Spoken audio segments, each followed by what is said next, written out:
دادیار یک محسن اسلام دینوف نماینده جمهوری ازبکستان و پهلوان میزبان میدان امروزه از تاجیکستان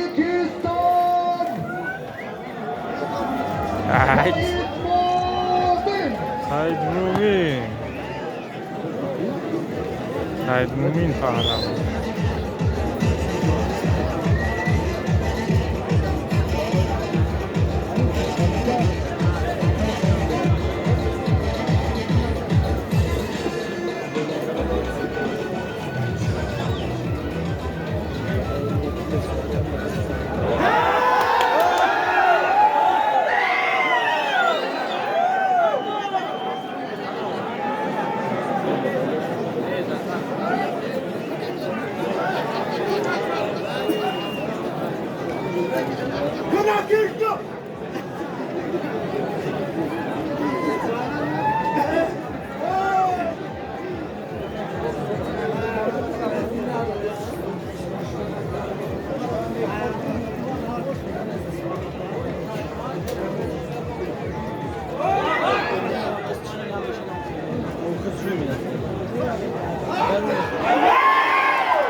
خیلی خوب، تشکر. دستی شما در دور نبین شهر مردان میدان رش سعید مومین و پهلوان محبوب مهمان ارجمندی ازبکستان محسن جان، خوش آمدید.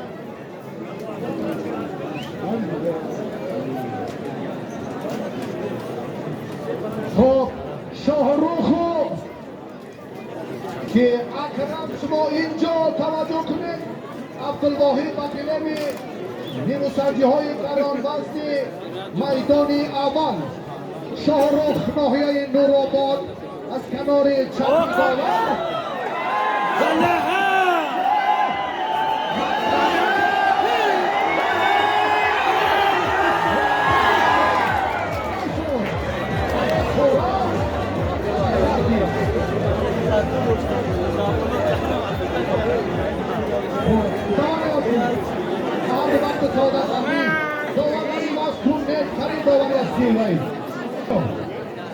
شما آمدید دید شد کنید نیترال از دوستا که کلیچکت شیست در اشت داور نیترال از منطقه هر دو خالی ساله همچنان در میدان و هر دو وقت سادر اکرم و گلیمی اول عبدالواحد و گلیمی دیگر دارا با چرخبانش در مجموع از را باز یک بار دیگر با پروازش سپاهی رشتان زمین را ثبت کنید.